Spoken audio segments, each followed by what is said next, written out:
트럼프 대통령이 제안한 10년 내 합법 이민을 절반 수준으로 줄이겠다는 새 이민 정책이 거센 비난을 받고 있습니다. 이민세관 단속국 ICE의 법원 내 범법 이민자 검거가 급증해 올 상반기에만 60여 건에 달했습니다. 뉴욕시의 아시안 인구는 시 전역에서 증가하고 있어 그만큼 유권자 비율도 높아지고 있습니다.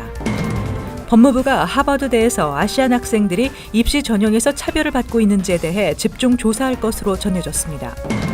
매분이 신청자의 신원 조회 지연으로 추방 위기에 처한 한인을 포함한 대기자들이 미 국방부와 국토안보부를 상대로 집단 소송을 제기했습니다. 이상은 이 시각 주요 뉴스입니다. 시청자 여러분 안녕하십니까? KBN 뉴스입니다. 트럼프 대통령이 제안한 새 이민 정책이 거센 비난을 받고 있습니다.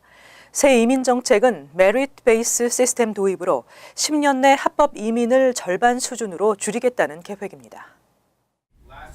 2일 백악관 언론 브리핑에서는 트럼프 대통령의 이민 정책을 설계한 스티븐 밀러 백악관 수석 정책 고문과 기자들 사이에서 거센 논란이 벌어졌습니다.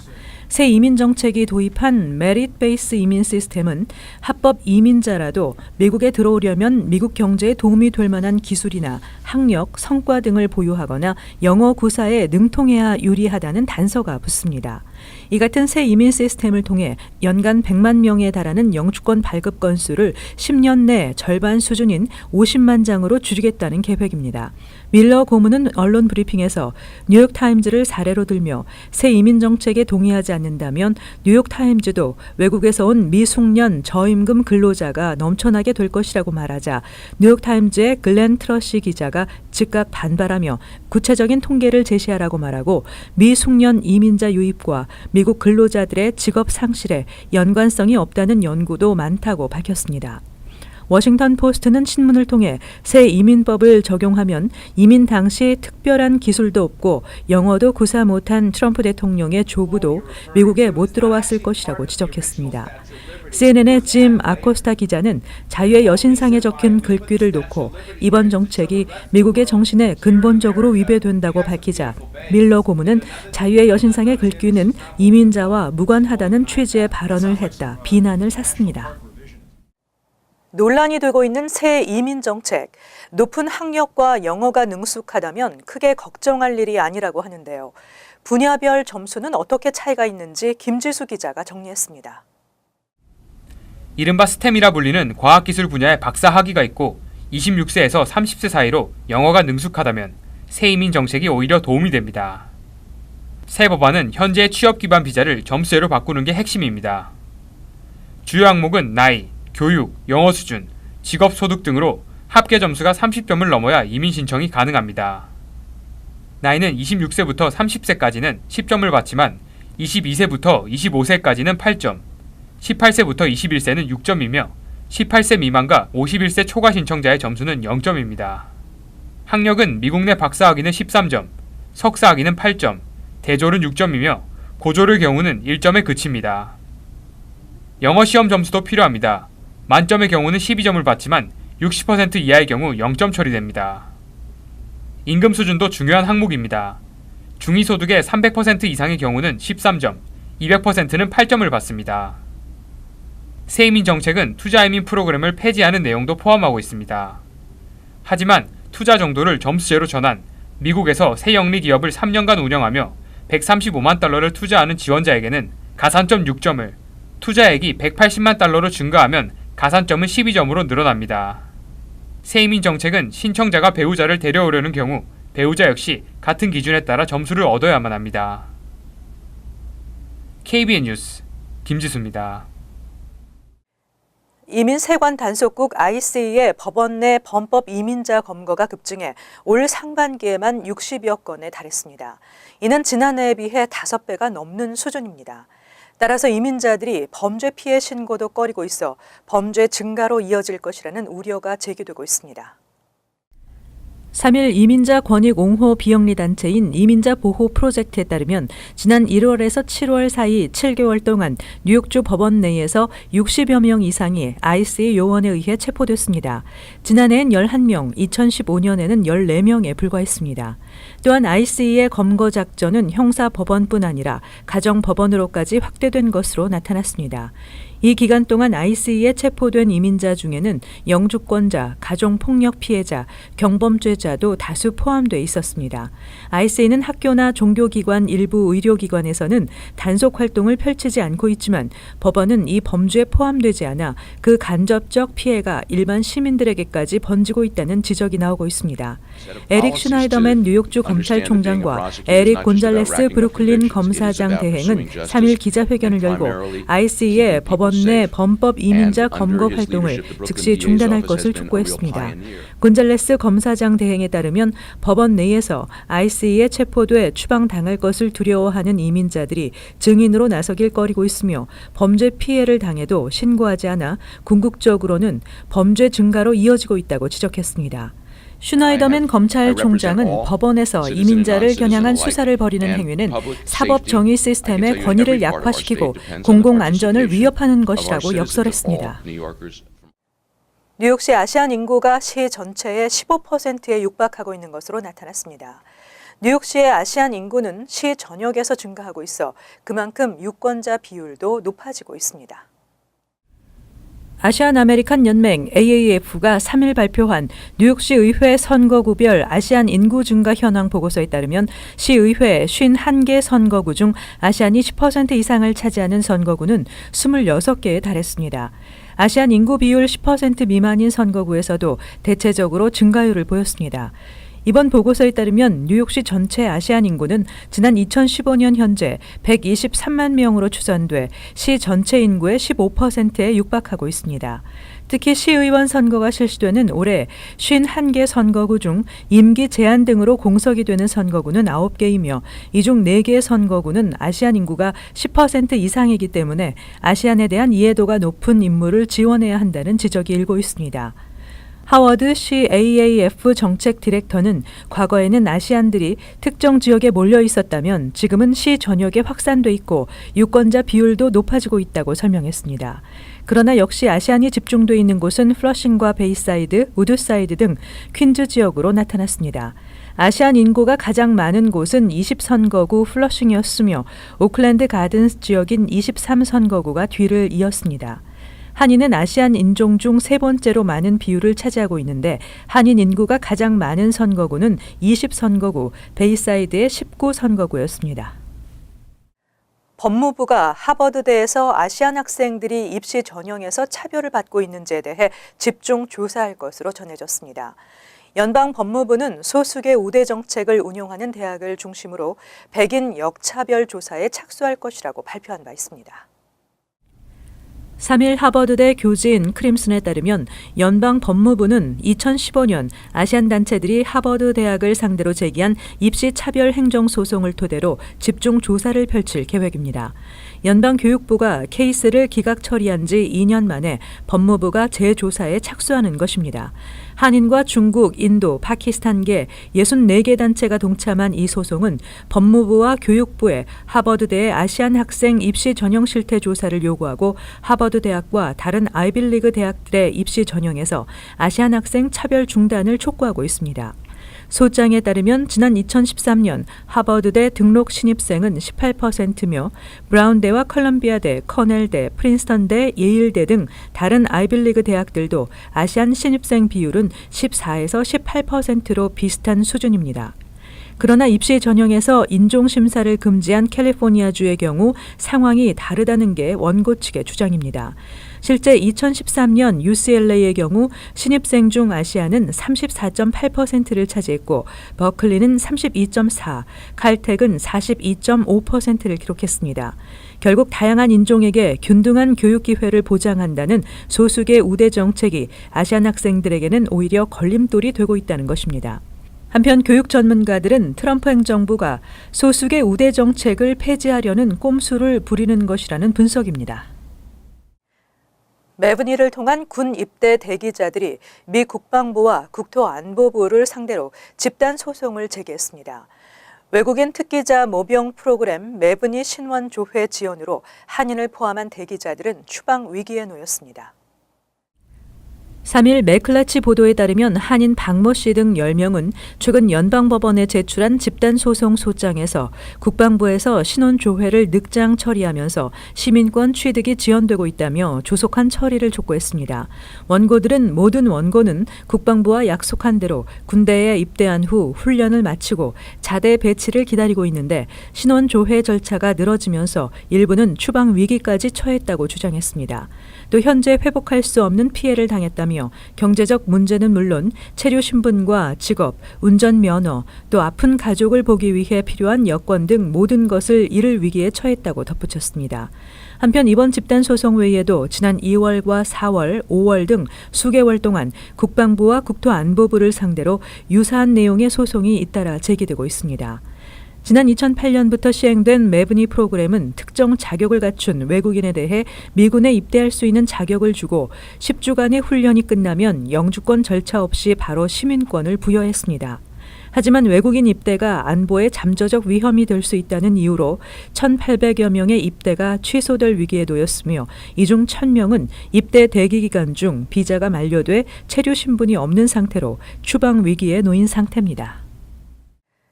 뉴저지주 팰리세이드 파크 타운 정부가 청사 이전을 공식화했습니다. 새 타운 건립을 위한 토지 수용 조례안이 의회에 상정됐습니다. 펠팍 타운 의회는 지난달 25일 원례회의에서 정부 청사 역할을 하는 타운홀 이전을 위해 27 페어뷰 스트리트 부지를 정부가 매입하는 토지 수용 조례안을 상정했고 오는 22일 원례회의에서 이 조례안을 표결에 붙여 통과시킬 계획입니다. 건립 예정지인 27 페어뷰 스트릿은 2.43에이커 규모로 현재는 사용하지 않는 폐 공장으로 타운 정부는 토지 수용이 완료되면 이를 허물고 새 타운홀을 지을 계획입니다.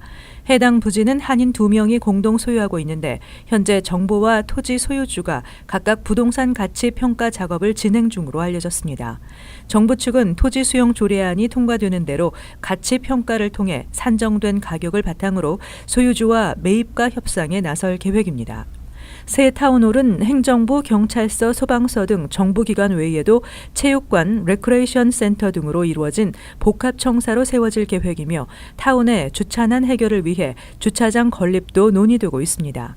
한편 꾸준히 논의되고 있는 버겐카운티 경전철 연장 계획이 현실화될 경우 해당 부지 인근에 역사가 들어서는 것이 유력하며 만약 경전철 건설이 이루어질 경우 새 타운홀과 시너지 효과가 기대된다고 타운 정부 관계자는 전했습니다. 전국 주요 메트로 지역 중 올해 신축 아파트 공급이 가장 많은 곳은 뉴욕과 뉴저지로 나타났습니다. 그중에서 맨하탄의 신규 아파트 공급이 가장 많았습니다. 부동산 전문 웹사이트 렌트카페가 전국 20개 메트로 지역의 2017년 신축 아파트 공급 물량을 분석한 결과 뉴욕, 뉴저지 메트로 지역이 올해 신축됐거나 완공 예정인 아파트 총 26,739가구가 공급될 것으로 조사돼 전체 1위를 차지했습니다. 이는 지난해 공급된 17,000여 가구와 비교해 57%가량 늘어난 수치로 지난해 기록인 3위에서 올해 1위에 올라섰습니다. 그 뒤를 이어 텍사스주 댈러스 포트워스 지역과 휴스턴 지역이 각각 24,960가구와 17,960가구를 새롭게 공급할 것으로 집계돼 2위와 3위를 차지했으며 LA가 4위를 기록했습니다. 뉴욕, 뉴저지 일원에서는 맨하탄의 신규 아파트 공급 물량이 7,023가구로 가장 많았습니다. 이어 워터프론트를 중심으로 개발 붐이 일고 있는 브루클린이 6,984가구로 2위에 랭크됐습니다. 올 한 해 4,165가구를 공급할 것으로 예고된 퀸즈는 3위, 북부 뉴저지와 중부 뉴저지가 각각 3,510가구, 2,426가구로 4위와 5위를 차지했습니다. 그동안 성장세를 보였던 미국 자동차 시장이 올해 하락세로 돌아설 것으로 보입니다. 미국에서 지난달 자동차 판매가 7% 줄어들면서 7개월 연속 하락세를 이어갔습니다. 시장 조사 업체인 오토데이터 집계에 따르면 7월 미국에서 판매된 새 승용차와 트럭은 140만 대에 그쳐 지난해 같은 기간보다 7% 줄었습니다. 이는 7개월째 하락한 것이며 올 들어 가장 큰 하락폭을 보였습니다. 7월은 휴가철이어서 자동차 판매가 주춤하기는 하지만 지난달 급감은 렌터카, 상업용 차량, 관용 차량 등의 판매가 7.8% 줄었기 때문으로 분석되고 있습니다. 업체별로는 제너럴 모터스가 15% 줄었고 포드 마이너스 7.4%, 피아트 크라이슬러 마이너스 10% 등을 기록해 디트로이트를 대표하는 빅3 제조사가 일제히 부진했습니다. 반면 도요타는 3.6% 늘었고 혼다와 닛산은 각각 마이너스 1.2%, 마이너스 3.2%를 보였습니다. 현대차와 기아차는 18% 줄어들었지만 스포츠 유틸리티 차량 SUV인 투싼 판매는 46% 증가했습니다. 연말까지 이 같은 하락세가 이어지면 미국 자동차 시장은 지난해까지 7년째 연간 성장을 기록하다 올해 마이너스로 돌아설 것으로 월스트리트저널은 진단했습니다. 특히 우버 같은 차량 공유 서비스가 확산되면서 렌터카 시장은 더욱 위축될 것으로 전망되고 있습니다. 한편 지난달 전기차 업체 테슬라가 처음으로 내놓은 보급형 세단 모델 3의 여파로 독일 고가 브랜드가 직격탄을 맞았다고 블룸버그 통신이 분석했습니다.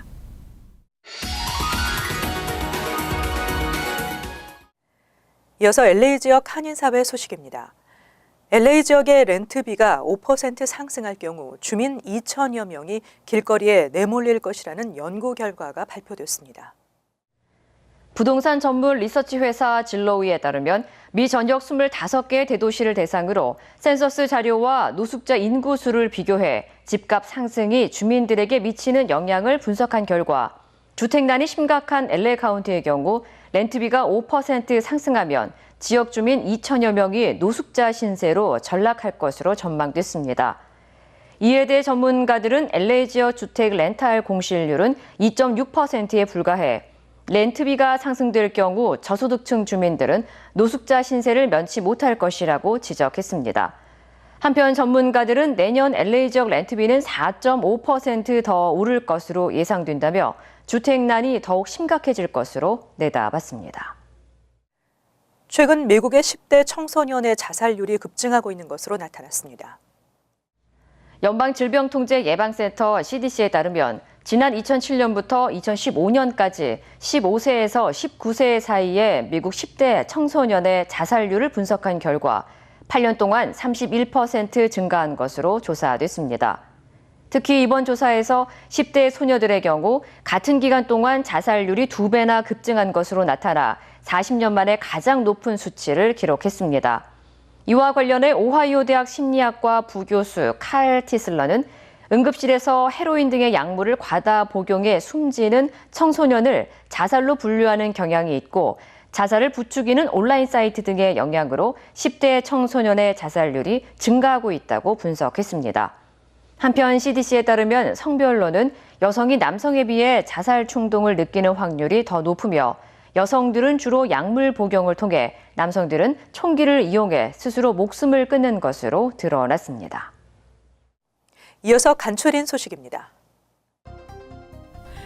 지난 한 해 사용하지 않고 버려진 메트로카드의 잔액이 8천만 달러에 달하는 것으로 나타났습니다. 이 같은 규모는 지난 2012년 9,500만 달러 이후 최대입니다. 지난해 메트로폴리탄 교통공사가 메트로카드를 판매해 벌어들인 수입은 총 44억 달러에 육박합니다. 메트로카드의 잔액이 발생하는 이유는 MTA가 왕복 요금인 5달러 50센트를 충전할 때마다 5%의 추가 보너스를 제공하는 것도 한 요인으로 파악되고 있습니다. 뉴저지 주 검찰이 총기 반환 행사를 통해 역사상 가장 많은 총기를 회수했습니다. 주 검찰에 따르면 지난달 28일, 29일 이틀 동안 트렌튼과 뉴워크, 캠든 등지에서 실시한 총기 반환 행사를 통해 총 4,775정을 회수했습니다. 이번에 회수된 총기들 가운데 권총이 1,973정으로 가장 많았고 그 다음으로는 샷건이 1,142정이었습니다. 또 라이플 총이 1,025정 회수됐으며 이 밖의 종류의 총기도 129정을 수거했습니다. 총기를 반납한 주민들에게는 총 48만 1,620달러가 지급됐습니다. 뉴욕주가 주와 계약을 맺고 각종 프로젝트를 진행하고 있는 업체들을 대상으로 6개월 동안 노동법 위반 단속을 펼쳐 500만 달러의 착복 임금을 노동자들에게 되돌려준 것으로 나타났습니다. 노동국은 이와는 별도로 이들 업체와 개인에게 30만 7,560달러의 벌금을 부과했으며 뉴욕주로부터 수주를 받을 수 있는 기회를 박탈했습니다. 뉴욕주는 공공 프로젝트에 참가하고 있는 수주 업체들을 대상으로 종업원들에게 최저임금을 지급하도록 하고 있습니다. 피터구 뉴욕시 의원이 새 한인 보좌관 김윤정 씨를 채용했습니다. 1.5세 출신인 김윤정 신임 보좌관은 내셔널 메릿 커맨디드 출신으로 코넬대를 졸업한 뒤 7월 말부터 구 시의원 사무실에서 근무하고 있습니다.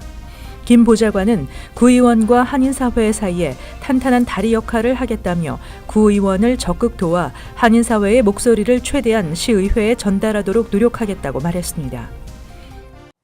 계속해서 환율과 증권 소식입니다.